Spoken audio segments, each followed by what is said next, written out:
How about problems about time needed to do a job? So work-related questions. When solving a problem that involves determining how long it takes several people to complete a job, we have to use the fact that if a person or machine takes so many time units to complete a task, then in 1 unit of time, they've done 1 over, right, that many time units. So if it takes them h for hours, time units to complete a task, then in 1 time unit, the fraction of the task that's been completed is 1 over h. That's the key to these types of things.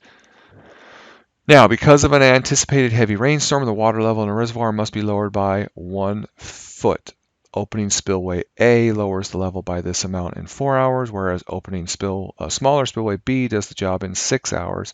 How long will it take to lower the water level by 1 foot if both spillways are open? Okay, so you can see that even though we don't have people, this is still a work-related question because each spillway can do a certain amount of work in a certain amount of time. Now, how long will it take to lower the water if both are open? We've just identified our variable. We're asked to find the time, think of it as t, time needed, right, to lower the level by 1 foot if both spillways are open. So we're going to let x equal the time in hours it takes to lower it. Again, if it was up to me, I'd make it a t. Okay, so let's translate everything from words to algebra. Time it takes to lower the level 1 foot with A and B together. That's going to be x hours, right? Okay, the distance that A lowers the level in 1 hour. Well, if it takes it 4 hours to lower it by 1 foot, then every hour it goes 1/4 of a foot. And then B takes 6 hours, right?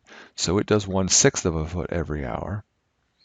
And then A plus B together, if it takes them X hours, then every hour they do 1 over X. So like if it took them 7 hours, then when they do 1/7, right? If it took them 10 hours, it would take them 1/10 each hour. All right, so we've just identified all that stuff and kind of translated it into math. Now what do we set up? Well, we know that the amount that A does in 1 hour plus the amount that B does in 1 hour has to equal the amount they do together. So that's where we get our fractions set equal to each other. And now it's just a matter of solving for x. Anytime you have fractions and you need to solve things with fractions, just start multiplying to get rid of fractions, right? So multiply through by the denominators. And you don't have to find the least common denominator. Just start picking denominators and multiply, right? Sure, you can see that the least common denominator is 12, but I say it's easier to do it in steps. Multiply both things by x, and then you get x over 4 plus x over 6 equals 1. All right, now I notice that 6 is, so let's multiply everything through by 6.